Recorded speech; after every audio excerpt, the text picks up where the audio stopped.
Hello and welcome to the Just Economy podcast. This is sponsored by the Community Reinvestment Alliance of South Florida. The Just Economy podcast is building a just economy, $1, one vote at a time. We welcome you back again for our second segment. We're so proud and happy to have one of my board members here, Maria Coto from Partners for Self-Employment, Inc., and she's going to talk a little bit about small business and how we can help, how our organization helps small businesses.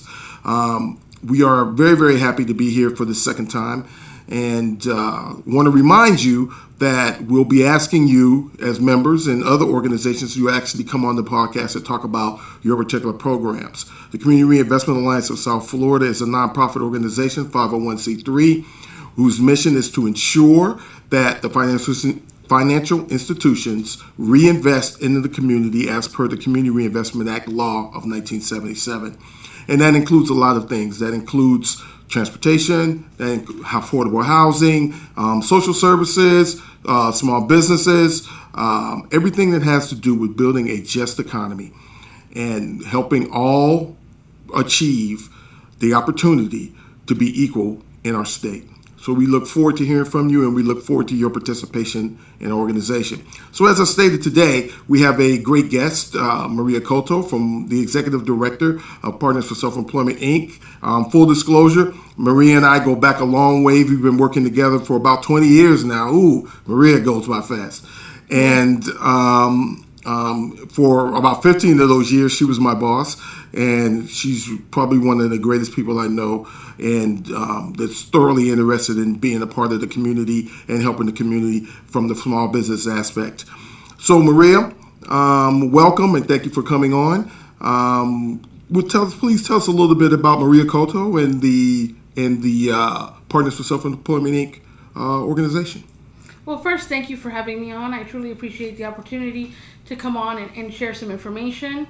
A little bit about me, probably one of the most uninteresting people you'll ever meet. I'm the Executive Director of Partners for Self-Employment.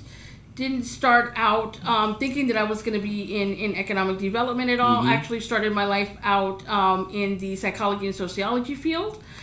Which comes in a little bit handy, but definitely not, this is definitely not what I thought I was going to be doing. Kind of stumbled onto economic development by pure chance, and liked it and stayed, basically. So... That's great, though. As you said, that background kind of helps with dealing with the psychology of a small business owner, especially those who are doing a startup. So how did the organization get started? So that is a little more interesting. So in 1993, the organization was founded by a small group of individuals, two of which are founding members, Ellen Kempler and Kathleen Close. Well, Kathleen Gordon, then Close now. Both of which are still actively participating with the organization. And they went on an education mission to Bangladesh with another organization that is an anti-poverty group. And they had an opportunity to meet Muhammad Yunus, who at the time was running a micro-lending program geared toward women in small villages and doing pure lending. Mm-hmm. And, the kind of concept resonated with them. They came back to the U.S., thought about it, trying to figure out what to do. Could they replicate something like that? And then Hurricane Andrew happens. Mm-hmm. And they saw the opportunity there, were able to get some seed funding, and then they actually started an organization very similar to the one Muhammad Yunus was running, which basically runs on the concept of I am my brother's keeper. We learn together, we participate together, we learn from each other. They borrow as a group, and then they pay back as a group, and then continue to receive financial and business education as a group. Mm-hmm. We, of course, have had to Americanize the concept. We're not in a small village here. Everybody doesn't know everybody for generations. So the concept has been Americanized, but for the most part, the core values of that project, of that, that kind of concept have stayed with the project, and it's what I believe makes us the most successful. We've been at this since 1993, so enjoy a relatively high repayment rate even in this economy. So there's definitely something to be said for it. So, and that's what makes your program unique is the group concept, and the groups depending on each other, and also learning from each other as well, because you also in those particular groups, don't you have people with different levels of experience as far as being a small business? So that's done purposely, right? So the concept is that we're all going to learn from each other. So there's purposely people that are at different levels in their business and that are running different types of business. So we want an accountant in the group with a social media marketing person. We want somebody who's just starting out with somebody who's been in business for a couple of years. We want the car wash guy mixed up in there because everybody's going to learn from each other. And they're, aside from what they're going to learn as far as like the business concepts, the education of it, a lot of that is going to come from what they learn from each other, and the fact that it becomes very much a almost like a support group, right? You know, I'm an entrepreneur. You know, it's that whole support group mentality. Yeah, there's nothing like that because it's definitely difficult being an entrepreneur and starting out a small business, and you got to think practically every major corporation in this country started as a small business. Sears and Roebuck's started as a small business, and you got to think that Sears and Roebuck's, for instance, was the first business to use shipping. When the railroad came into being in this country, they were the first ones that would ship all over the nation, everywhere the railroad went, and they were the first ones to actually put out a catalog. So even when you look at organizations like Sears or Amazon or any of these big corporations, they all started as a small business, and the key is that you got to be able to start somewhere. So looking at it from that point of view and getting that support group, I think is so unique about Partners for Self-Employment Inc. So at the same time, you said your repayment rate is really, really good. So when we come back, we're going to talk more about the mission. We're going to talk more about the organization, and we're going to talk about that repayment rate because that's very, very interesting, especially in this economy. We look forward to it. We'll be right back.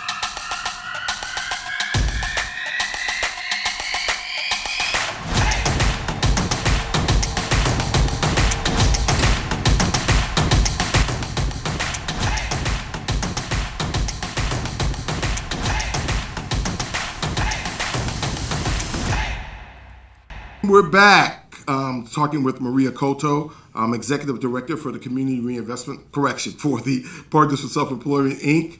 And we're talking about small business techniques, small business training, technical assistance, as well as loans. Thank you again for Maria for participating with the Community Reinvestment Alliance of South Florida podcast, Building a Just Economy, $1, one vote at a time. And it's very, very important to entrepreneurs, that dollar, as well as that technical assistance. So before we left, we were talking about the interest rate and payback that's been going on with your particular organization, and we all know that we've been in a serious pandemic, and that's affected the economy tremendously. So give us a little background as to how you've been able to maintain your repayment rate and continue to do loans. So we've been able to support small businesses a few different ways. So Partners for Self-Employment was privileged enough at the beginning of the pandemic to receive a healthy grant from Miami-Dade County that allowed us to do forgivable loans for small businesses. Not necessarily just clients of PSC already, but small businesses in general. And those loans were basically designed to not be paid back, assuming that the small business can keep its employees for a minimum of 12 months from the time that the loan was dispersed. Those funds have expired, have all been expensed, by the way. So while we appreciate, anybody who wants to reach out to us, please don't come looking for a forgivable loan because we don't have any more. Okay, so let's expound on that a little bit. So with your organization, how much money did you actually put on the street during the pandemic? So we put out, it was $2,250,000 forgivable loan dollars that went out onto the street. And those, like I said, those loans were designed to help people stay in business. So being able to leverage those loan dollars with loans that they might have already had allowed those businesses to stay in business, allowed us, of course, to continue to get paid, and allowed businesses to do things like invest in alternative ways of delivering their product, in alternative ways of marketing their product, so that they could stay in business in a very changing business environment. So I applaud you and thank you so much for that, and take care of the small businesses in our community. So was there a strenuous process, and did it require a lot of paperwork? So unfortunately, all money that has government ties to it does require a lot of paperwork, but those loans were given out relatively quickly. We did disbursement every Friday, so people turned in their applications during the week. We checked them. If your application was complete by Thursday, 2 o'clock, your loans were dispersed on Friday. Funds electronically moved to your bank account. Closing was done in our office, and then we started the whole process again. Okay, so wait a minute. Maria's leaving out something very, very, very, very important at what her organization did. So Maria, you guys did not just process an application. You actually nursed those businesses along as well, and helping them get their application fund ready, correct? Well, and that's a major component of what Partners for Self-Employment does. So we don't act as a bank. We don't want to act as a bank. We want to act as a technical assistance and financial services provider. So you turn in an application. That application isn't quite complete. Something could be clearer. Some questions need to be answered. That's part of the process and part of the service that we provide. And in providing that service, we actually get you ready so that you can complete more mainstream financing applications in the future.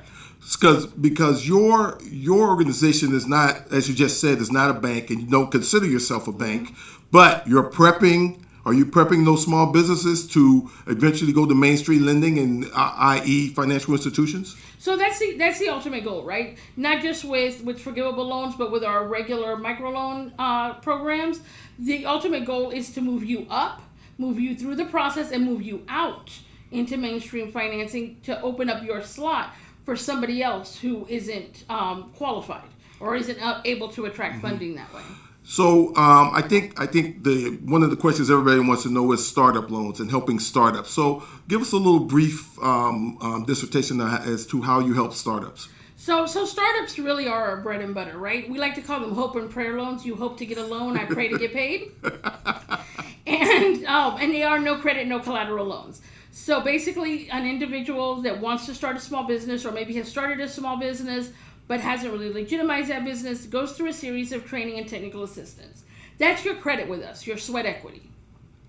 You go through the training in a group environment, whether those groups are virtual as they are now, whether those groups are in person, if we ever get back to an in-person situation. You go through those trainings, and each level of training that you complete is what qualifies you to apply for a specific loan level. And like I said, those loans are no credit, no collateral, up to $15,000, but you are going through a series of training. You're presenting your loan package to a group of your peers. A group of your peers is saying, hey, we think that this is a good idea and that this can work. And then we basically come in, do due diligence, and fund a loan. That's great. And so one of the great things about the peer lending model is that from your peers you can actually get to ask those questions or get those questions answered that you had doubts about, or maybe some things in your business plan that you hadn't thought about yet. So can you elaborate a little bit more on peer lending? So the peer lending model, as I said earlier, is based on that I am my brother's keeper mentality. So they're purposely, those groups are designed so that there's different types of businesses grouped together at different levels, so that person who's got a marketing background is looking at the car wash's business plan and saying to him, hey, you're missing this marketing. Or the accountant is listening to somebody pitch their business in their peer group and is saying, hey, your numbers don't make sense. You're not going to be able to repay unless you can bring in X amount of dollars. So that's really how it's purposely designed for them to help learn from each other. I think that's a great design. That support, as you talked about earlier, that peer support route is crucial when you're trying to put together a small business. And I'm sure we have plenty of folks out there who've tried a small business and actually maybe quit that small business because they found that it was so daunting and it takes so much in order to do. So we're going to come back and we're going to talk about traditional banking and talk about interest rates as well. We'll be right back with more with Maria Coto.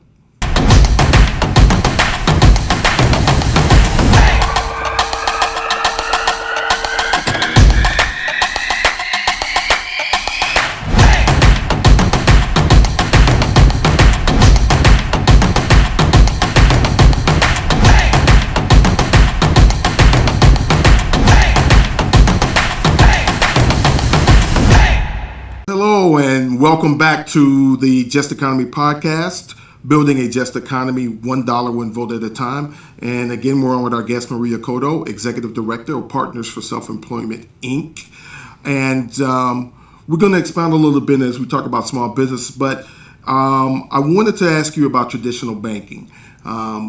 We know that small businesses, whether they've been in business yesterday or they've been in business 10 years, first thing they think about when they think about a loan for their business is a traditional banking.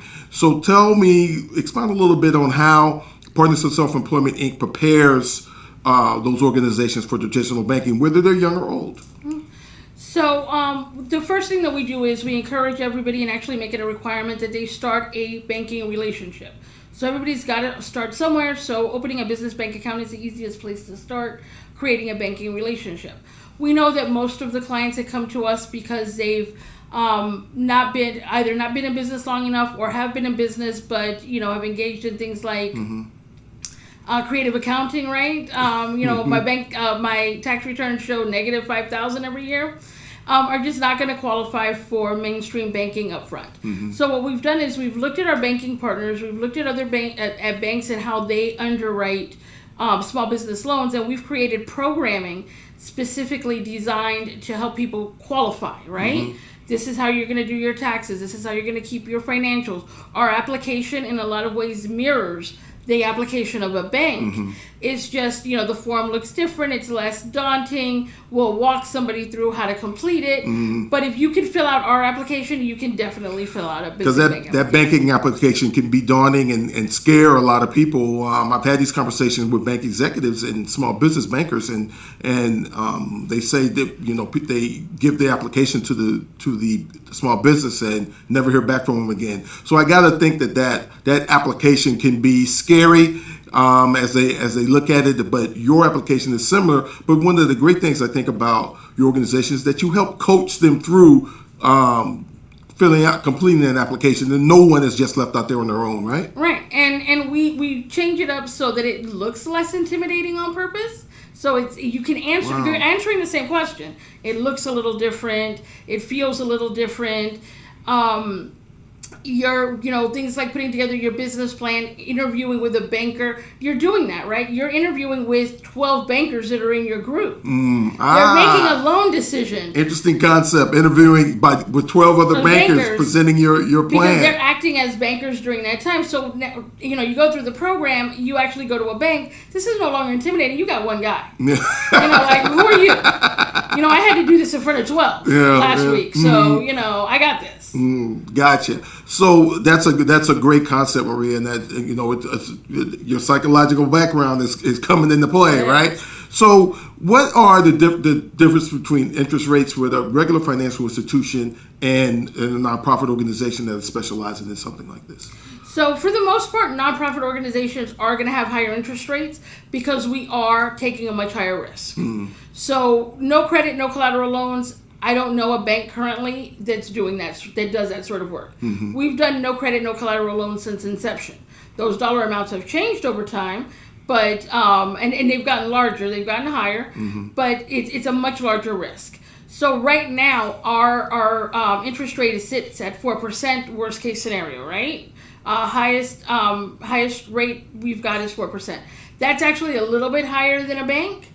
But when you look at the fact that we're taking the risk on a no credit, no collateral loan, yes, it's just not a bad deal. I definitely see your point, and you're taking the chance that the average banker is not going to take, no matter how risk savvy they are, or that they're willing to take some risks. They're not going to take the risks that you're going to take as an organization in order to... And we've got expenses that the average bank doesn't have. We're providing training. We're providing technical assistance. Mm-hmm. We've got industry professionals that are there providing that training. That's something that that's an expense the bank doesn't take on. Yeah, and the average bank is not going to do. The days of you being able to just go to your small business banker or go to the bank and see your small business guy are virtually gone these days. That doesn't happen. That one-to-one communication especially with a startup, doesn't happen like it did back in the day, where you knew Joe that worked at the bank by name, and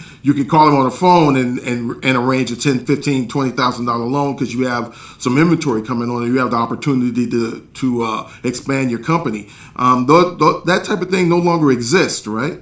So we don't see it nearly as often as I think we should. I think there's something to those relationships.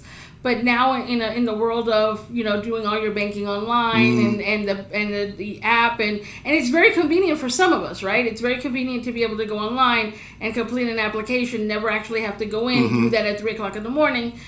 But the relationship and the access that a relationship can give you no longer exists. Yeah. And it's not, and believe me, I'm not trying to bash the banks. It has a lot to do with they've changed their business model. Exactly. And they've gone more virtual. They've gone more online, as you said, and you apply through an app. And I get it. They're keeping their costs down, and it's much easier for them to monitor and to get to. But that personal touch, being able to talk to somebody personally is a whole nother nine. I think talking to that person and being able to relate exactly what you're trying to do. Okay, I got this chance at some serious inventory. What do I do, Maria? What do I do? Can I come to you in order to get a loan like that for a quickie opportunity that just popped up?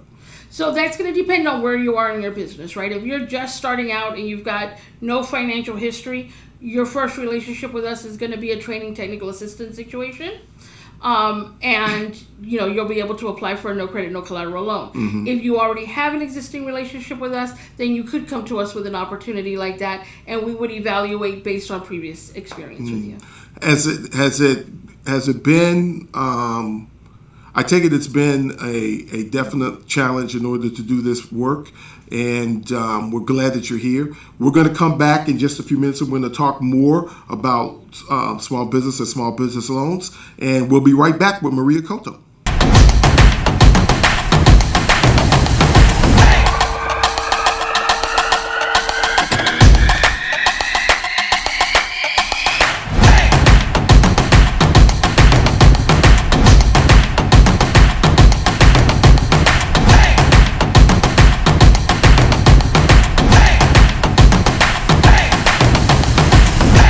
We're here again with Maria Coto, Executive Director for Partners for Self-Employment, Inc., talking small business, talking about technical assistance, loans, and training that's available. So as we talk about things that's available, Maria, what type of loans do you have available now? So now we've got micro and small business loans. We do have the no credit, no collateral program actively running. Like I said, those loans start as low as $5,000, can go as high as $15,000. Usually don't start at $15,000, so don't everybody call at once and ask for a $15,000 loan, because it's not going to happen. Those loans are basically based on what your business need is and what your business projections show and business plans show as you go through the process. We are doing some expansion loans, primarily for clients that are already participating with us. They can go up to $25,000. That's with some generous support from Miami-Dade County. So that's what we currently have available, as well as training and technical assistance. And sometimes those things are constantly changing. Like you like the pandemic fund that Miami-Dade County provided. You never know when that type of stuff is going to show up for you, right? Yeah. So we've enjoyed over the years opportunities to launch some very specific, some of them industry specific, some of them disaster specific programming. So we do encourage people to actively seek out what programming we have available. And if what you're looking for isn't what we have available now, it doesn't mean it's not going to be what we'll have available in the future. Oh, great. Yeah. That's one thing about your program is you never know where that money's going to come from, depending on the situation. So I have a question for you that I ask everyone, and that is, if I gave you the power, what would you change, or what would you add to, or what would you do differently in the small business arena as far as nonprofits is concerned? So if I had that power, I think I'd look more local, just because I think effective change happens at a local level. So I would probably look at having all programming or designing programming that was specific to individual needs, almost a catered approach. So if what we wanted to do was transform, let's throw out an area, Little Haiti. So I'd be looking at catered approaches that make sense specifically for the population that's there, the population that we want to keep there, what their strengths are, what their weaknesses are, and look at a catered approach. I think that's what generates success. And it's interesting that you mentioned that, because here in South Florida we have so many different cultures and so many different folks who come into our country, and they do business different ways. The different communities do business different ways, but they all have that basic thing that you just said. The paperwork is all the same for everyone, but the way they do business, and especially if they're like in Little Haiti, you're going to deal with a lot of Haitians in Little Haiti, and they do business differently. And catering to that particular community I think it's big, even though you have the basics that has to be done, right? Yeah. So I think that if we took a catered approach, not just to that community, but to every community. Because if the goal is ultimately to bring everybody to a level where they can compete in this economy, we've got that looks different for different people. I agree totally. That's interesting that you say that it looks different for different people. So Maria, give us a little of your contact information, where people can reach you at, including your website and phone number if you want to give that out as well. So in order to get to us, you need to know the entire alphabet. So the website is partnersforselfemployment.org. Like I said, you got to know the whole alphabet. If you want to send us an email, the email address is success@partnersforselfemployment.org. Again, the whole alphabet. And if you want to call someone, don't call me. Call Hilda Torres at 305-438-1407, extension 207, but don't tell her I gave you the number. Okay. Give us that number one more time, Maria, please. 305-438-1407, extension 207. That's great. Thank you so much, Maria. And before we go, I did want to know I know that you do work with the Miami-Dade County as far as doing loans, but what other national or federal organizations are you affiliated with? So we're an SBA intermediary lender. We've done some work with the Department of Health and Human Services, some work with the U.S. Treasury through the CDFI program. So over the last 28 years or so, we've experienced great support federally, locally, and state. Yeah, great. And you also apply for grants in order to conduct your program as well, right? Mm-hmm. So it sounds like here's another opportunity. If you're a small business, you're trying to seek out that loan, either that expansion loan, or you have an idea in your head and you're like, okay, I've been wanting to do a small business. I've been wanting to do it. Now is probably the time. As we've seen, the pandemic has really triggered a lot of small businesses. Have you seen your numbers go up as far as small businesses are concerned with the pandemic? So our numbers have gone up greatly, and so has the type of business and the age range of the business owner. Really? When you say age range, what does that mean? So we've always done businesses usually 21 years of age, which is when you can enter into a legal binding contract, and then people, once they hit that retirement age, they're trying to, enjoy life. They're not trying to do anything extra. But we're seeing clients that are coming in their 80s. Really?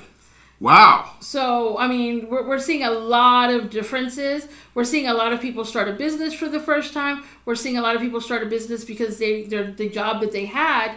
And they may have had some, specific expertise that they can now turn this into a business, but the company closed or the company downsized. Or now they're underemployed, so they were working a regular 40-hour with benefits, and now they're only working 30. Mm-hmm.